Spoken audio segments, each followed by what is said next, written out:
Muito boa noite a todos aí de casa, nossa saudação. Estamos aqui em nome da Unimed. Unimed, cuidar de você, esse é o plano. Estou falando da Unimed Erechim em geral.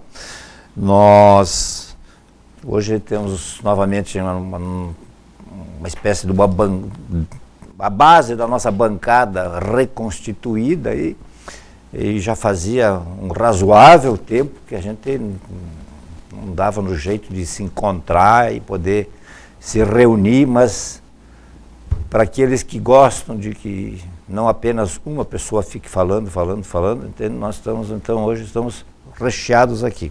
Começo aqui pela minha esquerda, aqui com a presença do senhor Giorgio Corradi. Boa noite. Uma boa noite. Muito obrigado por vir aqui. Eu é que agradeço o convite e aproveito a oportunidade para cumprimentar os companheiros de trabalho hoje e a todos os telespectadores. Mozart Lago, Dr. Mozart, também é um cidadão do mundo aí, porque né, viaja, é uma barbaridade, não sei se é por isso que se criou isso aí, acho que não, né? Não sei. Não, faz. Boa noite. Agora eu estou viajando pela cultura da cidade. O senhor próprio foi patrono aí da Feira do Livro. E o meu ano está mais divertido agora com esses eventos aí. Muito obrigado pelo convite. Muito obrigado. Dr. Alcides Mandelli Stumpf, que também nos dá o prazer da sua presença, ele que é o diretor do Instituto Unimed. Boa noite. Boa noite. Obrigado, Odi, pela deferência. Já vão 10 anos, eu acho, exatamente, já dos primeiros programas aqui. E já não temos mais aquela mesma silhueta, mas continuamos aí granjeando audiência, né? Eu fico muito feliz hoje de estar com os colegas aí, principalmente com o seu Jorge, que foi um grande amigo do meu pai, grandes aficionados à música. O seu Jorge, um cantor excepcional. O pai arranhava um violãozinho, coisa que ele já herdava do avô. Então é emocionante para mim estar na presença do seu Jorge. Nunca imaginei que ia dividir um espaço público com ele.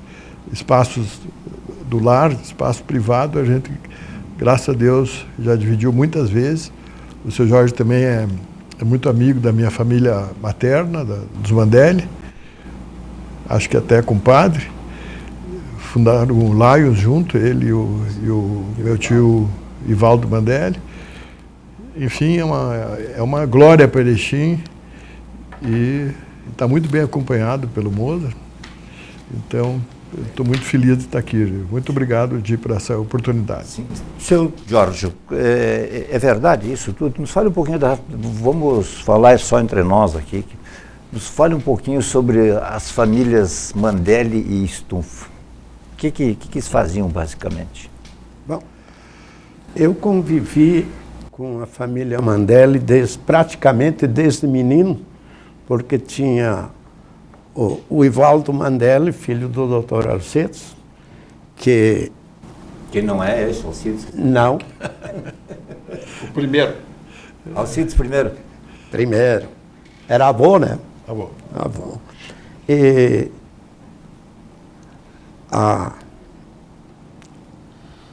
aí nós convivemos desde do início do curso no Colégio Medianeira. Depois estudamos junto no Rosário, em Porto Alegre, e a gente sempre manteve uma amizade bastante grande. Fomos companheiros de Lions posteriormente. Uma proximidade também, então. Saíram daqui para uma outra escola.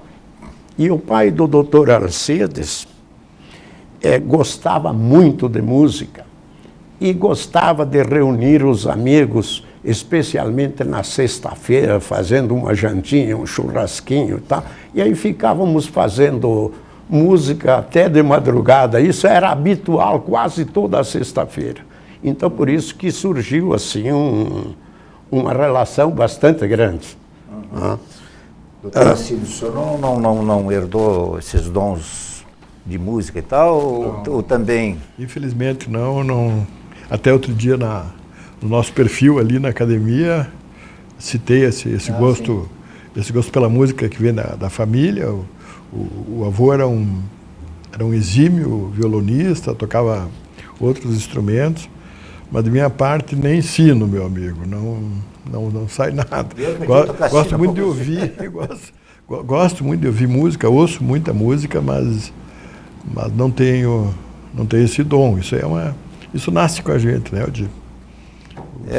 O seu Jorge, por exemplo, canta maravilhosamente bem. Eu não sei se o senhor fez alguma formação acadêmica, seu Jorge. Não, o problema é o seguinte: no tempo que eu estudei em Porto Alegre, eu aproveitei e fiz 2 anos de canto. Tive a oportunidade de, numa apresentação da nossa professora lá, que era a doutora, professora Temíria de Azevedo Barros, era conhecida como a melhor professora de canto de Porto Alegre. Tive a oportunidade de estudar com ela 2 anos e participar com ela numa apresentação dos seus alunos no Teatro São Pedro, em Porto Alegre. E estudava junto, naquela época, engraçado que ele nunca cultivou isso depois, mas o Gladstone Márcio foi meu colega de Rosário e meu colega de aulas de canto também. O Dr. Gladstone, que eu me lembro, ele tocava violino. Tocava violino. Também. Mas cantava bem também, só que isso ele nunca cultivou. Interessante. Essas coisas, para mim, estão vazando agora. Então, estão chegando ao público aí agora. Que hora que trabalhava o Jorge? E eram seus avós ou pais os dentistas? Avós. Avós, né? Eu tive a oportunidade de ser cliente deles quando menino. Bom, Eles tinham um consultório aí perto da Casa Mandelli, né? Exatamente, bem na transversal. Exato. Da Casa Mandelli, onde? Na casa do meu avô Mandelli. Em frente ao Colégio dos Maristas. Isso. Bom, então, Numa esquina. Então, eu quero comunicar que não vai estourar o dólar, né? Em função disso, né? Ou cair a bolsa, nada, né? Não, acho que não. O dentista que eu ia quando eu era pequenininho, de calça curta, não sei o quê, tinha o seu consultório na esquina ali do ginásio do Medianeira, ali, naquela esquina, na outra esquina, né? Sim. E eu acho que era estufo. Quando o vô faleceu, que acabou adquirindo o imóvel até por uma questão hoje eu diria de marketing, coisa, foi o Johann Kuchta, que também era dentista e aproveitou. Agora, acho que talvez tu fosse bem criança, pode ter ido lá no vô. O avô morreu quando eu tinha alguma coisa em torno dos 10 anos, por aí. Era no tempo em que a gente saía de casa para ir no dentista levado pela orelha, porque era complicado. Né? E a Broca, Mozart, ele tinha um sistema de roldanas com barbantinhos e ele dava... Funcionava a pedal. A pedal. E aí, quando ele morreu, deixou na lápide o seguinte: não contem mais comigo. Contem com o Mozart. Dentista muito espirituoso. Você chegou a pegar esse tempo da roldana? Não, eu já cheguei, já tinha o alta rotação aí. Mas eu peguei. Sim, mas é que o Mozart é dentista, né? Não Esse chegou dia apareceu a Uri fazer uma entrevista lá no consultório, a faculdade de odonto, como o dentista mais velho atuando em Erechim. Aquilo me deixou meio chateado. Aí perguntei para os jovens acadêmicos, e os demais?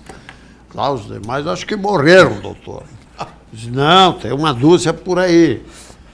Aí eu tive que responder as perguntas lá, porque eu ainda estou em atividade, né? Mas as perguntas bem interessantes. O diretor da faculdade é um jovem que faz a publicidade do Banco do Estado. O cartão do Inter, do Grêmio, Ele e o irmão gêmeo fazem, ele é o diretor aí da faculdade de odonto. Tu recebeste uma turma lá então, ou só... Não, alunos que vieram com as perguntas elaboradas. O resultado das perguntas ou das respostas ainda não chegou. Se agradou, não agradou. Mas era para agradar ou era para dizer... Tu tinha que dar um conselho para o jovem dentista. Sim, qual foi? Aí eu mandei os caras viajar bastante. Se aposentar durante o período de trabalho. Acho que eles não gostaram do conselho. Mas uma curiosidade lá do consultório do avô, e quem se lembra dele, ele era assim, uma pessoa franzina e muito educado, muito delicado. E ele casou, ficou viúvo e casou com nós chamávamos de tia Marica. E a tia Marica era uma mulher forte, decidida, assim.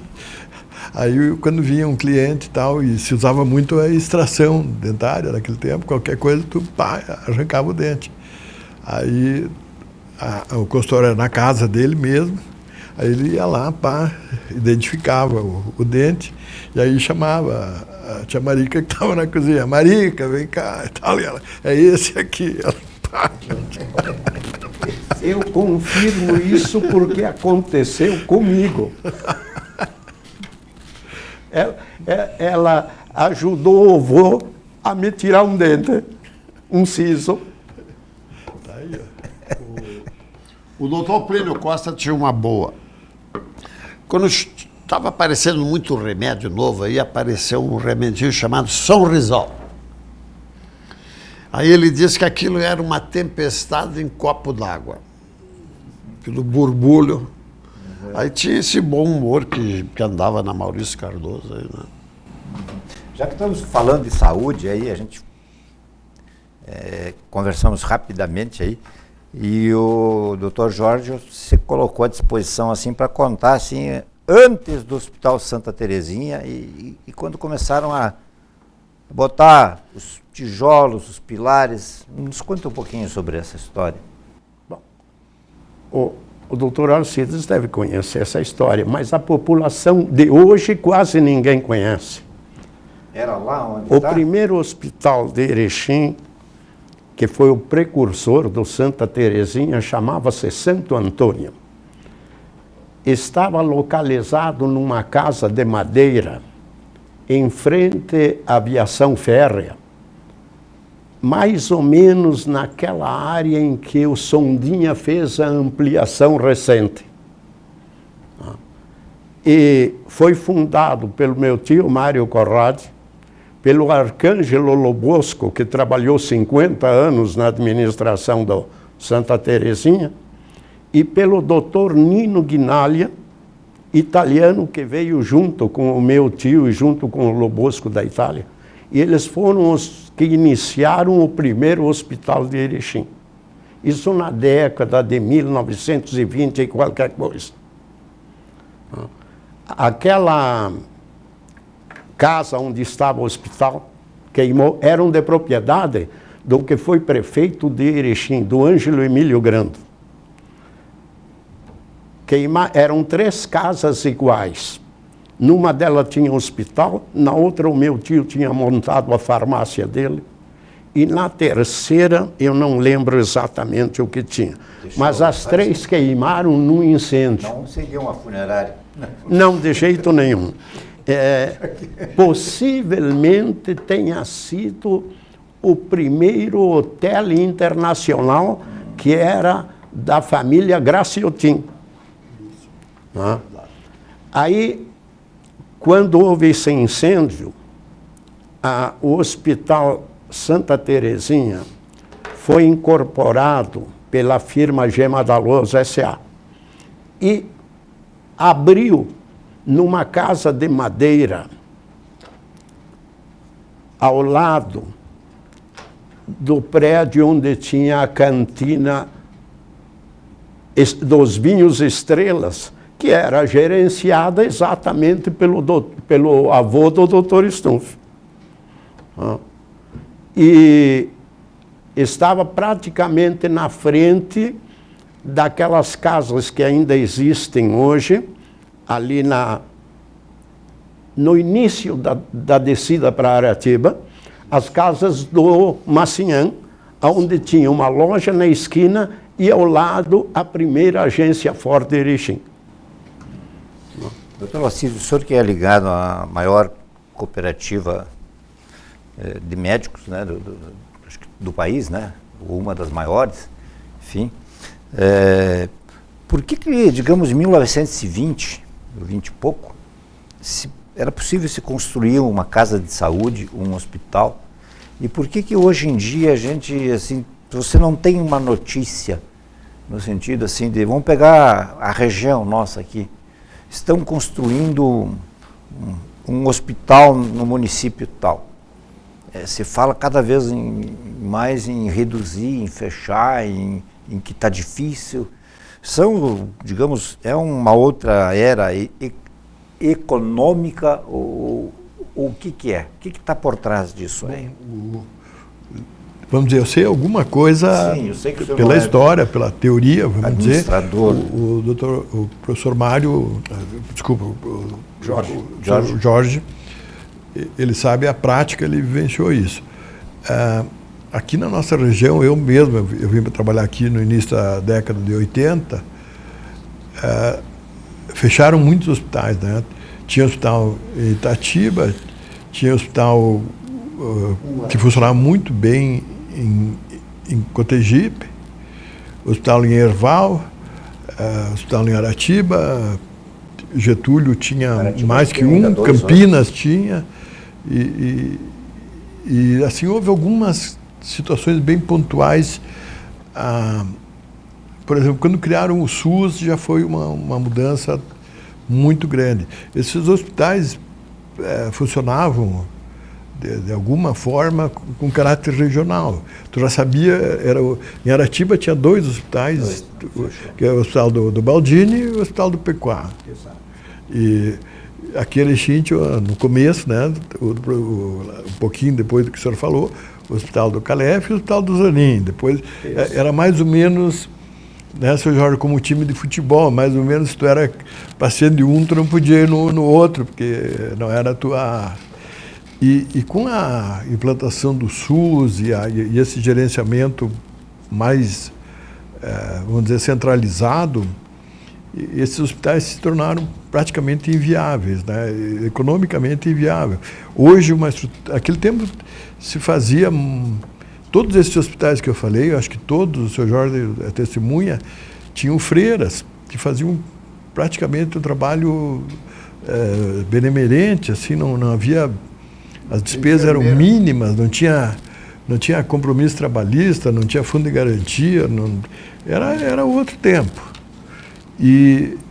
Enfim, com toda essa nova legislação, e a própria tecnologia encareceu muito. São Valentim tinha um hospital excelente lá do Dr. Farré, tinha raio-x, tinha tudo, impressionante. A medicina hoje se tornou muito cara e, vamos dizer assim, uma questão de gestão acabou concentrando em alguns lugares. Houve também na década de 80, 90, um erro de perspectiva muito grande, que se imaginou, o Celso Lago sabe bem disso, nós médicos e praticamente toda a comunidade que lida com o hospital, administradores, achamos que o hospital ia se tornar, com o tempo, obsoleto, que todo o tratamento acabaria sendo de forma domiciliar. Tanto que o Caridade chegou a épocas que teve, logo que eu cheguei aqui, em torno de 200 ou 230, 240 leitos, e depois diminuiu, andou por 140, agora não sei mais quanto está. Isso aí aconteceu o quê? Aconteceu o seguinte, nós estávamos entrando já numa época de melhor padrão médio de saúde, maior longevidade e parecia realmente que os hospitais iam se tornar obsoletos, pelo menos no tamanho. Só que nós não havíamos dado conta, há 20, 30 anos atrás, que nós íamos envelhecer e que depois tu volta para o hospital de novo. Então ficou um buraco no meio ali, vamos dizer, que realmente se investiu pouco no número de leitos hospitalares e agora a gente vai ter que buscar isso aí, porque mudou o perfil nesses 40 anos que eu faço medicina, mudou pelo menos 2 vezes o perfil, vamos dizer, do comportamento médio da massa.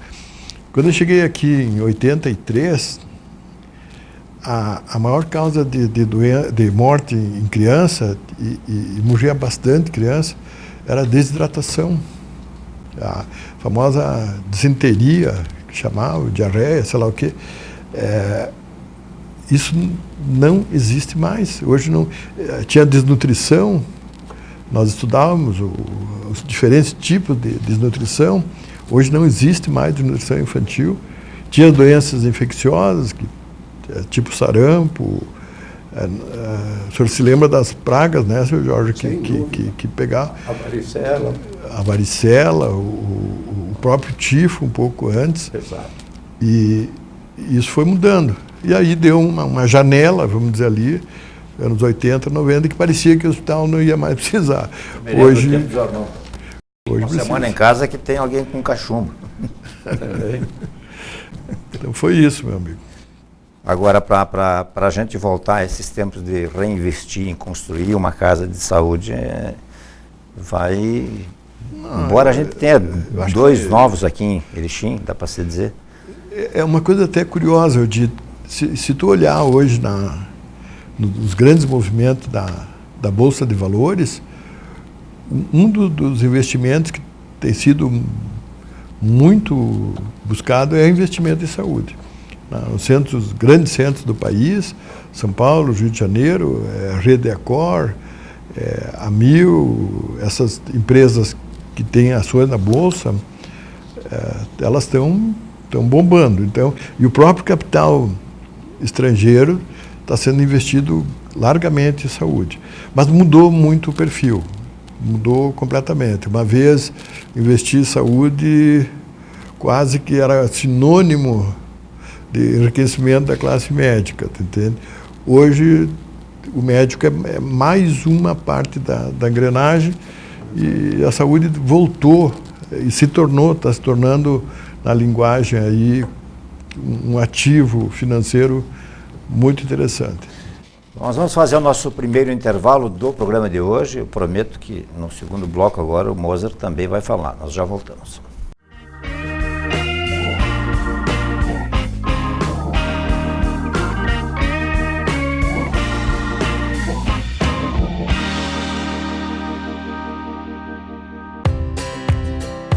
A gente dá atenção à sua saúde enquanto você faz o que gosta.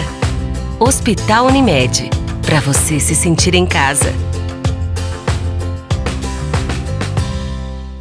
Seja um sócio premiado Cressol. Além de oferecer todas as vantagens e benefícios de uma cooperativa de crédito completa, aplicando ou integralizando cota capital com a Cressol, você concorre a 5 TVs 50 polegadas, 5 geladeiras, 5 máquinas de lavar e um Creta 0 km. Venha para a Cressol e participe. Agência de atendimento Cressol participantes. Cressóis de Barão do Cotegipe, Erechim, Paulo Bento e Três Arroios.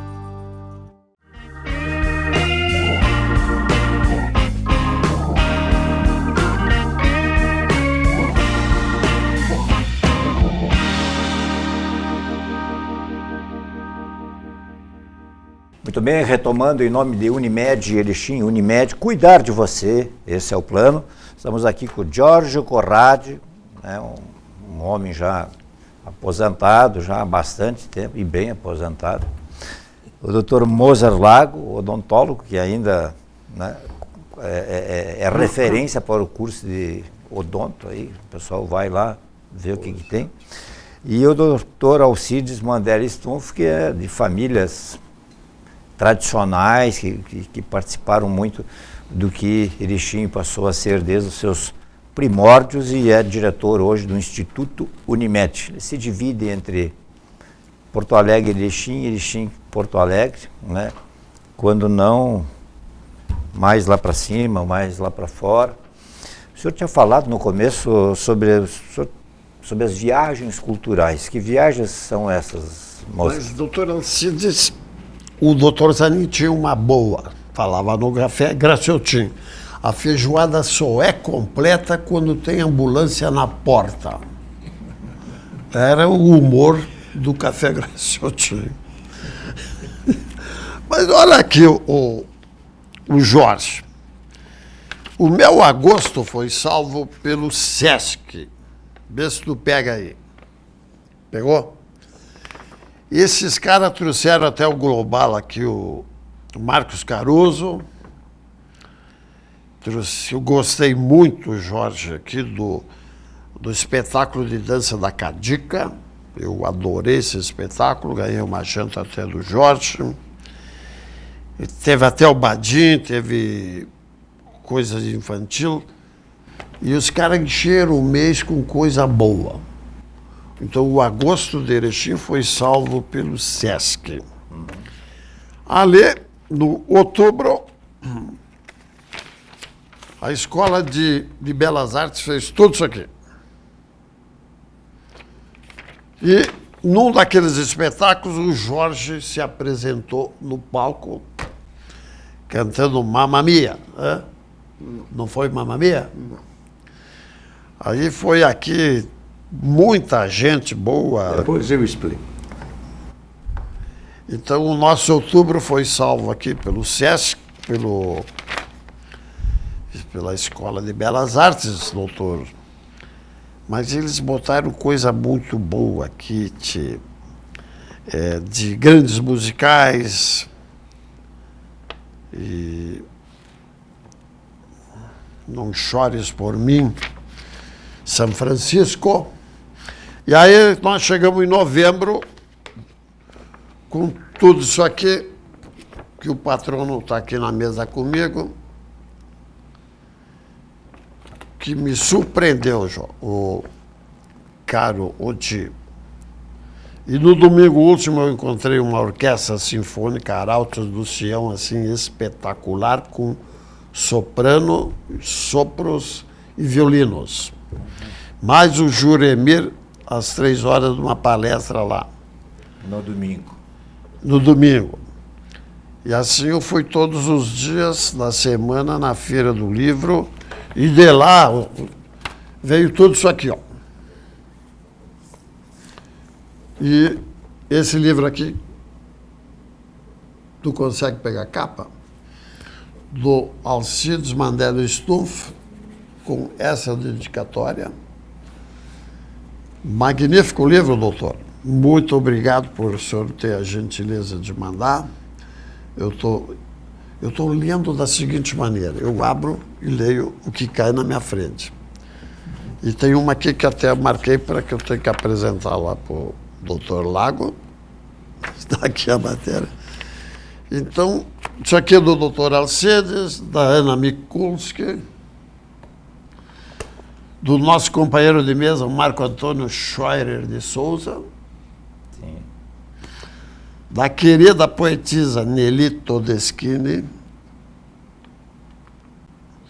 e a Neuza Garcês mandou esse aqui, Seus Caminhos pelo Mundo, e a Zine Biarze me mandou esse aqui, com uma bela dedicatória. Então foi um mês de novembro muito cheio. Eu vou ter muita coisa para ler na praia, doutor Alcides. Se chover na praia, eu tenho tudo isso aqui para ler. E da tua cidade. O que é mais importante. E faltou o livro do Dia aí, que é um... Do Dia, como é muito espetáculo. volumoso. O Dia tem uma história interessante. Tinha um atleta que jogava no Atlântico chamado Maneca. Ayrton Samuel, né? Não, esse é outro, são dois. O Ayrton Samuel é um e o Maneca é outro. Ali, esse dia, ele mandou um recado se a gente podia mandar o livro lá para o Ayrton Samuel, que ele é pai do Tandy, jogador da seleção de vôlei. Ali o João Mendes, que é cunhado do João Mendes, porque eles são casados com uma família Cervelin, levou teu livro e veio o recado que ele está encantado pelo livro e vai encontrar um tal de Uga. Puxa. E mais o Assis para tu mandar mais 2 livros para Porto Alegre. Quantos? Será que é só eu que faço aniversário? Esse pessoal aí está seguindo as pegadas, porque eu tinha 10 anos, 11 anos, 12, quem sabe, olha, não mais que isso. E eles já eram atletas consagrados ali no Atlântico. Né? No grande time do Atlântico, né? Nos grandes times do Atlântico. Paulinho, Garcia, Tomasi. O Uga ainda vive, então. O Uga ainda vive, e o Assis. É motorista de táxi em Porto Alegre. O Assis é conhecido em Erechim, era conhecido como... Era um meia esquerda, um número 10, que era o homem da folha seca. Folha seca. Né? Ele batia aquelas faltas e a bola passava pela barreira, o goleiro achava que ela lá em cima, um pouco ela caía dentro do gol, normalmente. Tem que mandar mais 2 livros para lá. Né? Mas que satisfação saber que essas pessoas ainda estão aí. E com né? saudades daqueles tempos, né? E assim tantos outros, a gente fica sabendo que, né, não entreguei para o Tomasi, entreguei para os filhos do Noronha, que ficaram muito, né, tem fotos no livro do casamento do Noronha com a dona Guilmar, né? E ele, pela história que ele contou lá, ele preferiu ficar em Erechim, né, casar e ficar aqui, do que aceitar um convite para jogar, se eu não me engano, no Palmeiras. Né? Onde aí tu tinha que fazer certas opções. Né? Belos tempos, né? Belos dias. Mas que beleza aí. E tive o prazer de passar aí o livro, então, para o Jurimir, para esse pessoal. Nós tivemos uma palestra ali, só me permite falar, muito interessante, que eu achei. Foi dada às 10 horas de sábado passado, pelo jornalista, e agora já não é mais jornalista, ele disse que agora ele inverteu, ele é escritor e jornalista. Então antes era jornalista e escritor. Então ele está de menos de jornalista e mais de escritor. E na conversação ali, disse ele, mas eu te conheço, ele, né? Ele trabalhou cerca de 10 anos na Rádio Guaíba. Então ele pegava as notícias que a gente passava, aconteceu isso, aconteceu aquilo e tal, né? E por telefone a gente conversava e ele pegava. Ele é o Luiz Dil, irmão do Dr. João Francisco Campelo Dil, promotor, que também lançou um extraordinário livro há poucos dias, né? Sobre 100 personalidades de Erechim. Mas essa palestra aqui me chamou a atenção, porque foi mais um bate-papo. Ele falou sobre o livro dele, 100 mil seguidores. E o livro tratava, entre outras coisas, sobre a automutilação, que é um tema, né, atual, bastante atual, né? E que eu fico sentido que não tenha ido mais gente lá. Estava previsto aí umas turmas aí de uma determinada instituição, né? E que não puderam ir, né? Mas que seria assim de muito interesse, porque o autor escreveu o livro, mas não pela cabeça dele. Ele foi atrás, ele foi falar com analistas, com psiquiatras, com pessoas né? E aí ele disse lá, com todas as letras, com todos os especialistas dessa área médica, disseram aquilo que normalmente se procura tapar, assim, diz, olha, não toca no assunto que pode gerar mais curiosidade e tal. E segundo ele, com as pessoas, com os médicos que ele falou, que isso deve ser debatido, sim, discutido, sim, entre as famílias, entre as pessoas e tal, né? Porque agora com o advento da internet aí, agora não, o advento né? Mas teve uma época aí que se surgia o negócio da baleia, não sei o que e tal, né? Então tem muito isso. Aí ele contou que numa cidade X aí, onde ele voltou, disse que a adolescente chegou, chegou lá pro Dio e disse, olha, muito obrigado, eu peguei o livro e parei, né? Aí ele disse, em que página você parou, né? Aí ela disse, não, eu parei de provocar aquelas coisas que eu estava fazendo no meu próprio corpo, né? Lendo, ele conta ali uma história, e claro, ele fantasiou ali um pouquinho, ele criou uma história ali com 3 meninas que moram ele deu como exemplo uma cidadezinha da Serra e que não tinham o que fazer, uma se encerrava, uma estudava bastante, a outra meio que se perdeu nesse mundo aí, a outra não me lembro, mas chamou muito a atenção, assim, tinha pais lá com os olhos saltados, assim, muito interessante o que ele falou. O que te pareceu a feira lá? Eu gostei muito da feira porque foi uma semana animada, né? A semana inteira com muita atividade. No meio da tarde eu e o Jorge ia lá tomar um café para ver o agito que acontecia lá dentro. Pegamos um dia de muita chuva também. Se fosse na praça não teria como, né?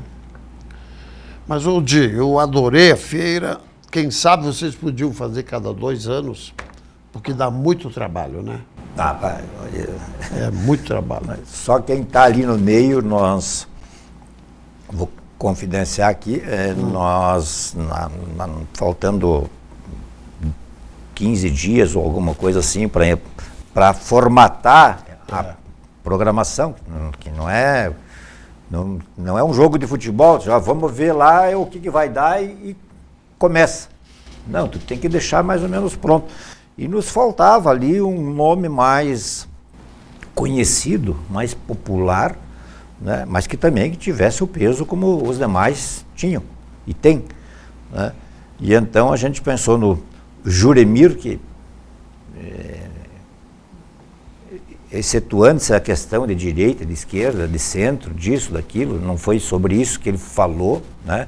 Aliás, saiu muito bem, ele falou sobre a importância da crônica, como é que tu elabora uma crônica, o trabalho que dá para se criar uma crônica. Aqui eu tenho um livro de crônicas inteiro do Alcides, e que não, né? Quantos anos foram isso, né?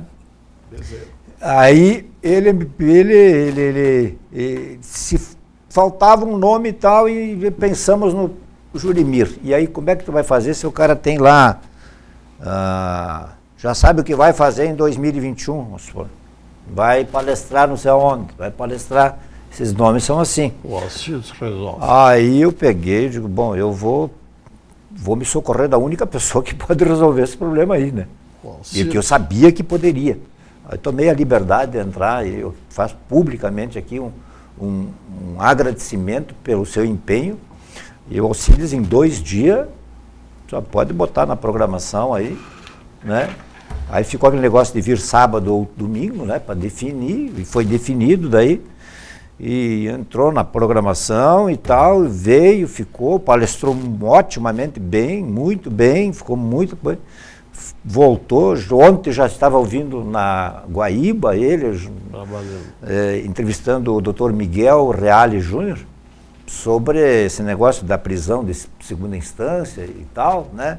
E ver a vida que segue, para ver como é puxado, né? Mas não fosse, digamos, o nosso colega lá da Academia Chinense de Letras e o diretor do Instituto Unimed, a gente não teria como fechar, digamos assim, com este nome. Mas talvez tivesse o doutor Alcides já tinha trazido o Schwarzman aqui. E eu vi um papo que tu está trazendo agora o Lucchesi. É uma possibilidade. Tu até podia trazer a Ivete Sangalo, acho. Mas sabe que eu contei uma história boa lá com o Juremir.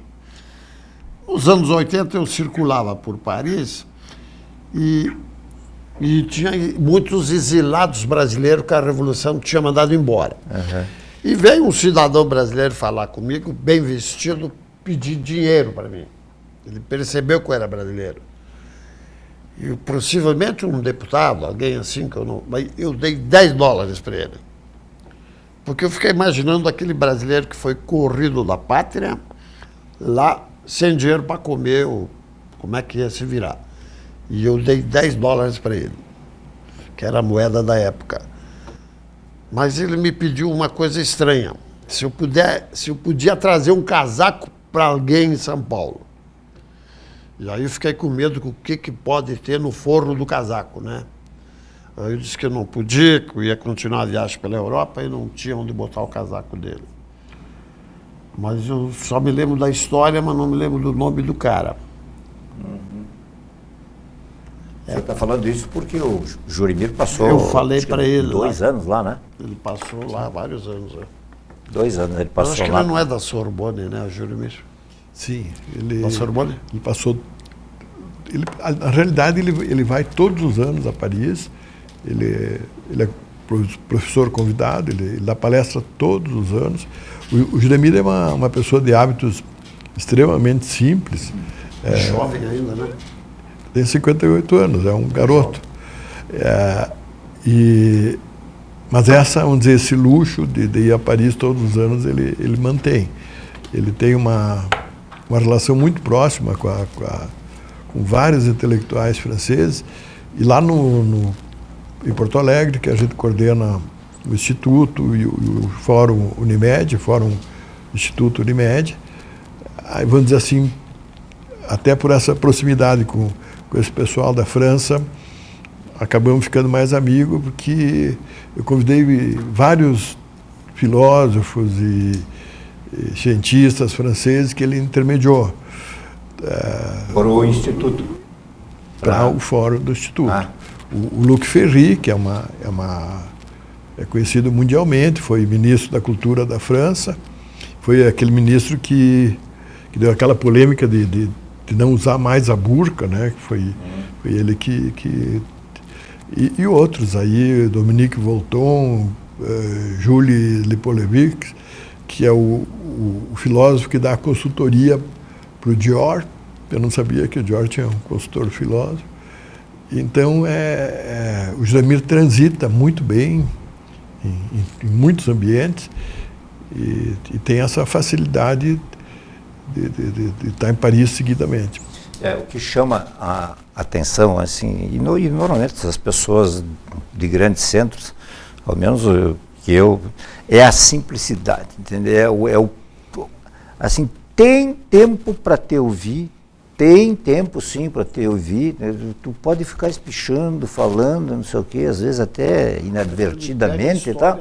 O cara fica te ouvindo e tal, e não tem aquele negócio, olha, não sei o quê, quem sabe a gente fala numa próxima. Não. Né? Mas ele pega histórias. Sim, não, mas ele pega as coisas no ar, né? Ele também, não precisa ficar explicando muito, contar o livro todo para ele... Que de grão em grão a galinha vai acabar na panela. Sim. Só uma última intervenção. O seu Jorge, que é o nosso modelo e nosso decano, acho que ele pode confirmar. Tem uma época da vida, assim, eu já me incluo nela, que a gente aprende a ouvir melhor as pessoas, né? Talvez o Jurimir, por ser uma pessoa diferenciada, se deu conta disso antes da gente. A gente sempre tem alguma coisa para aprender com alguém. Enquanto há esperança, enquanto houver champanhe, há esperança. O chinês foi lá agora comprar umas cantinas e a uva e levaram para a China. Logo, logo nós vamos estar comprando vinho chinês. Acabei de ler na Veja. Vamos fazer o nosso último intervalo e já voltamos.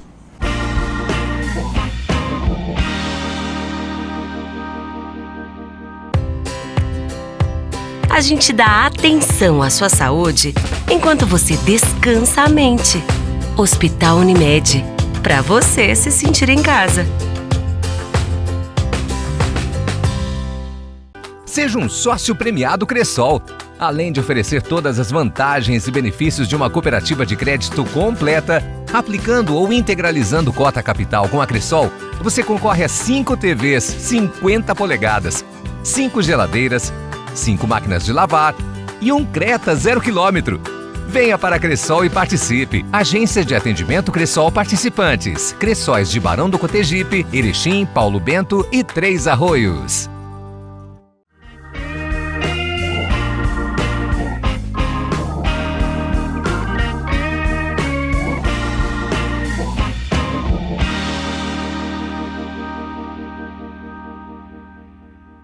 Muito bem, retomando então o nosso painel de hoje aqui com Jorge Corradi, Mozart Lago, Alcides Mandelli Stumpf. Já abordamos saúde, já abordamos cultura. Seu Jorge, como é que é viver 91 anos de idade? Porque esses dias numa roda aí tinha um parceiro do Dr. Alcides, um médico, ele estava se falando, pois é, o fulano de tal está na cama, outro está a situação assim, depende de terceiros, e aí vem toda aquela conversa que todo mundo sabe, sofre isso, aquilo, e aí será que a gente pode decidir, enfim. E aí alguém, eu não vi o médico falando, mas alguém disse lá, o médico disse lá agora que ele vivendo até os 80 tá bom. Né? Chegando aos 80, tá bom, por tudo que viu, não sei o que e tal. Mas o senhor já passou dos 80 longe. Passei e está aqui na televisão, né? Sobre como é que é o seu dia a dia? Os itens que eu vou mencionar agora, o doutor Stumpf sabe melhor do que eu. Mas o problema é o seguinte,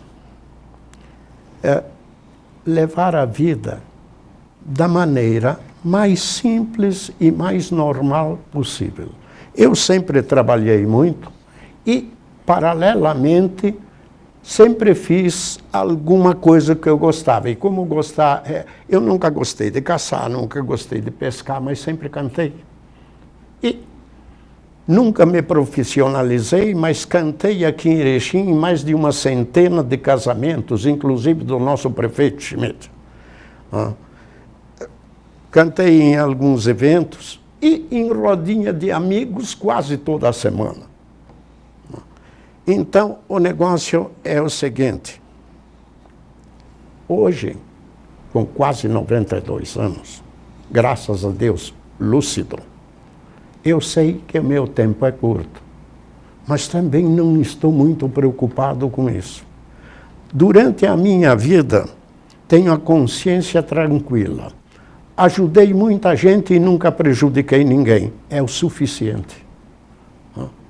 E, com relação ao momento que um dia vai chegar, eu já disse para o meu cardiologista que eu reviso a cada 6 meses, porque há 8 anos atrás tive um infarto e fiz 3 pontos de safena. Né? Então, estou sempre fazendo um controlezinho semestral. Esse sempre é de 6 em 6 meses, é isso? De 6 em 6 meses, às vezes até espichados. Mas eu falei para o meu cardiologista, é o doutor Rafael Câmara, e esses dias eu disse para ele, doutor, o dia que eu for para o hospital, o senhor vai ser chamado. Faça uma avaliação. Tem volta, o problema é seu. Não tem volta, por favor, não me entube, não bote na UTI, me dê apenas um calmantinho para ir tranquilo e o mais rápido possível. Mas o médico pode? Ele me respondeu, diz, o senhor está falando sério? Eu digo, é lógico que eu estou falando sério, e a minha família sabe disso. Assunto encerrado. Então o negócio é o seguinte, nunca fiz academia, mas caminho 1 a 2 horas todos os dias. Tu caminha por quadra ou por quilômetro? Não. Isso não tem nem regra, nem quilometragem estipulada. Vai de acordo com o momento. O seu Elésio Passo Outra coisa. caminha por quadra. O doutor Stumpf sabe disso. Eu faço, não por sacrifício, eu faço normalmente o controle alimentar. De manhã um cafezinho leve, ao meio-dia como bem, à noite um lanche leve. Isto é rotina. Né? Há mais de 50 anos, doutor, eu peso 70 quilos com uma variação de meio quilo para mais ou para menos. Odir, ele tem um bom humor maravilhoso. Dia desses ele chega lá, ele é meu parceiro de bater papo lá, chegou lá e me pergunta assim, o que o vidente foi fazer na Europa? Ele é europeu? Aí eu fiquei pasmado, não sabia o que falar. Diz ele, o vidente foi aprender a ler a mão. Aprender a ler mão. Alemão. É. Então ele tem essa. Outro dia ele me disse que o Brasil tem gente de muita gravata aí que está perturbando. E que a única coisa que cresceu com o Bolsonaro foi o dólar. Ele me falou. Aí é que ele fala, eu escrevo e boto quem falou a frase embaixo. No outro dia ele reclama, eu puxo do papel. Ó, tu que falou aqui, ó. Ele tem um bom humor. O problema é o seguinte, como todos os presentes conhecem muito bem o nosso amigo lá, é verdade, de tudo o que ele falou tem uma verdade. Eu vou diariamente no gabinete dele e quando ele está ocioso nós ficamos batendo papo. Agora, as historinhas que ele contou, agora ele criou todas. Não, eu não disse nenhuma. Eu diria que ali é um dos pontos onde mais se mente em toda a cidade. Jacaré parado vira bolsa. Ele me falou o ano passado e eu tomei nota. Então ele tem essas de bom Agora humor. veja o seu Jorge, na sabedoria plena e prática, né? A medicina hoje mede tudo. Os americanos, principalmente, agora com estudos genéticos, e se consegue praticamente colocar em números, em escala, qualquer coisa, inclusive as reações, os hormônios, os chamados hormônios da felicidade, a serotonina, a ocitocina, e aí nós vamos. E essa receita que o seu Jorge nos passou é a mais legítima e a mais correta. Esse fato de fazer uma atividade, vamos dizer, paralela à atividade profissional e que dá prazer para a pessoa, hoje descobriram, libera determinados hormônios que colaboram com todo o equilíbrio do organismo. Então, assim, não se precisaria tanta ciência, né, Sr. Jorge? Às vezes, uma situação natural, empírica. Outra coisa, em relação à alimentação, é o equilíbrio. Né? Pode, o senhor não come churrasco de vez em quando? Come. Ia lá com o pai, come. É isso aí. Então, é uma receita viva. Eu diria que nós, médicos, temos muito para aprender com o senhor. Sim. Damos esse controle, assim, técnico, mas a base o senhor sabe muito melhor que nós. Esses dias saiu uma notícia aí de que o homem que vai viver 150 anos já nasceu. Isso Com certeza. Isso procede? Com certeza, isso aí. Inclusive, agora, semana passada, eu estive na HSM, em São Paulo. Esse assunto já está, vamos dizer assim, ultrapassado praticamente. Isso é certo, né, Odir? E a partir se diz 2025, praticamente, vamos dizer, há a possibilidade de tu quase que predeterminar o teu tempo de vida, né? A genética, fazer hoje um exame no genoma que chegou a custar $10 mil, hoje o Facebook e o Google estão fazendo de graça para ficar com os teus dados e possivelmente te vender depois.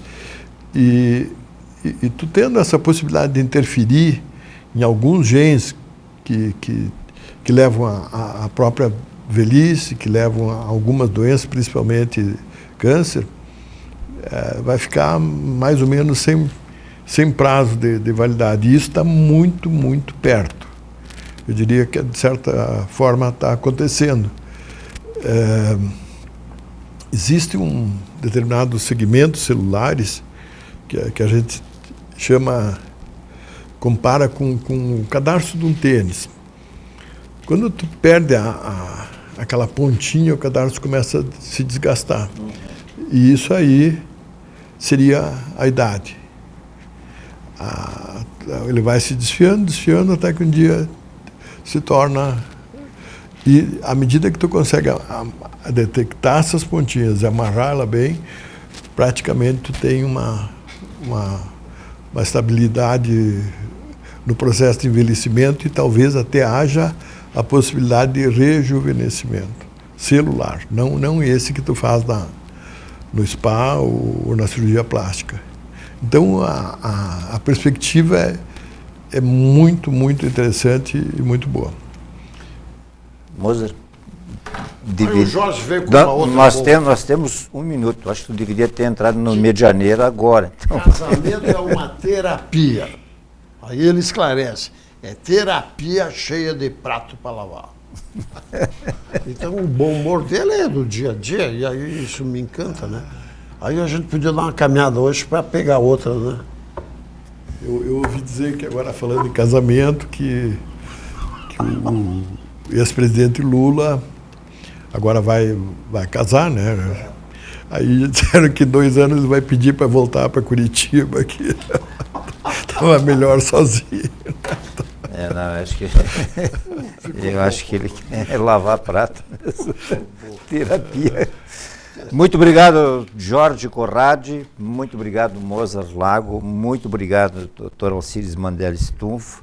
Muito obrigado a todos aí de casa. Uma boa noite e até uma próxima aí.